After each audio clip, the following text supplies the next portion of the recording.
இந்த சமுதாயத்துல பெண்களை புறக்கணிக்கிற சமுதாயமா இருந்தது. யாரை இந்த சமூகம் புறக்கணிக்குதோ, என்னையே எடுத்துக்கோங்களேன். எனக்கு குழந்தை இல்லைன்னு என் கணவர் என்ன வேணான்னு வேற திருமணம் செய்தார். சமுதாயத்துக்கு மேல இந்த அக்கறை எப்படி வந்துச்சு? இந்த பூர்வீகத்துல இருந்து உங்களுக்கு வந்துச்சா, இல்ல இந்த ஸ்பார்க்கள் எப்படி வந்துச்சு? இந்த சமுதாயத்தின் மேல் அக்கறை எப்படி இருந்தது? இந்த சமுதாயத்துல பெண்களை புறக்கணிக்கிற சமுதாயமா இருந்தது. இப்ப நான் சொல்ல வரல, நான் சொல்ற காலங்கள் 40 ஆண்டுகளுக்கு முன்னாடி நான் சொல்றேன். அப்ப இந்த சமூகம் எதை புறக்கணிக்குதோ அதை நம்ம கையில் எடுக்கணும் அப்படின்றதுல எனக்கு ஒரு மன நிறைவு கொடுக்கக்கூடிய ஒரு விஷயமா நான் அதை கையில் எடுத்தேன். என்னையே எடுத்துக்கோங்களேன்.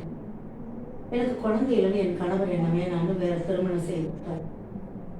மலடி என்று உறவுகளால் புறக்கணிக்கப்பட்டு வெளியில வரப்பட்ட ஆனந்தியமாக. அப்ப என்ன மாதிரி எத்தனை பேர் இந்த சமூகத்துல புறக்கணிக்கப்படுறாங்களோ, ஒரு தொழுநோயாளிகளோ, ஒரு கண்ணு தெரியாதவங்களோ, ஒரு மாற்றுத்திறனாளிகளோ, யாரெல்லாம் இந்த சமூகம் புறக்கணிக்குதோ, ஒரு அனாதை பிணங்களோ, யாரை இந்த சமூகம் புறக்கணிக்குதோ அவர்களுக்கு நம்ம உதவி பண்ணணும், அவர்களை கையில் எடுக்கணும்னு என்னை புறக்கணித்த இந்த சமூகத்துக்கு முன்னாடி புறக்கணிக்கப்பட்டவர்களுக்கு நான் சேவை செய்யணும்னு விரும்பி இந்த பணிகளை சமுதாயத்துக்காக அக்கறையோடு செஞ்சுட்டு இருக்கோம்.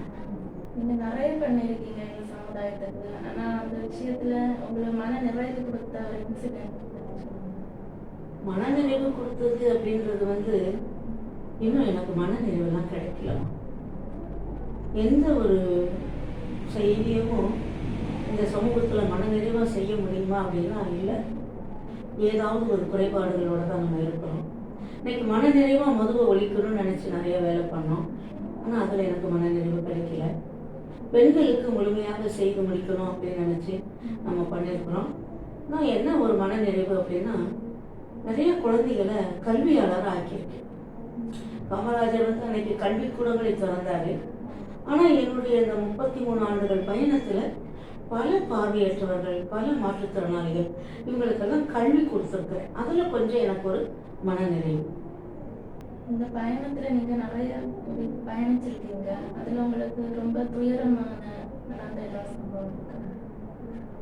துயரமானது அப்படின்னு பார்த்தீங்கன்னா 2 விஷயத்த நான் சொல்லணும். தமிழ்நாடு முழுவதும் மது என்ற அரக்கனை வெளியேற்றணும்.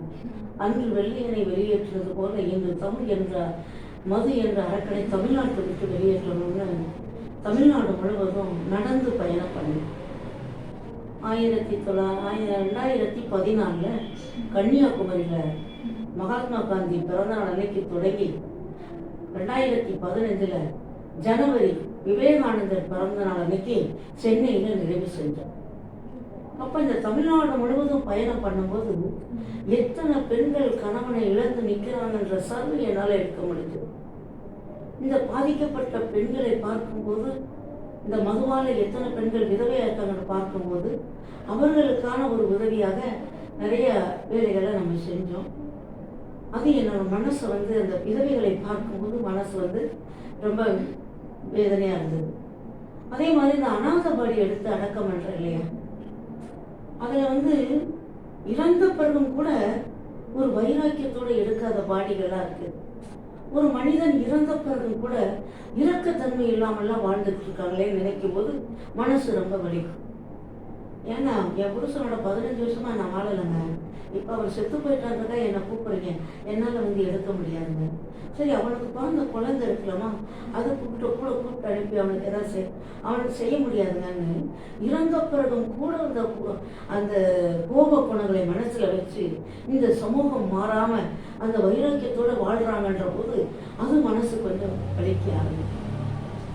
என்னுடைய வாழ்க்கையில இந்த குடியினால பாதிக்கப்பட்ட பெண்களை பார்க்கும் போதும், இந்த இறந்த பிறகும் இந்த உறவுகள் அவருக்கு செய்ய வேண்டிய கடமைகளை கடைசி காலங்கள் செய்யாம அந்த வைராக்கியத்தை மனசுல வைக்கும் போது மனசு வலிக்கும். மனசு ரொம்ப வேதனையா இருக்கும் இந்த நிகழ்வுகள் எல்லாம் பார்க்கும்போது.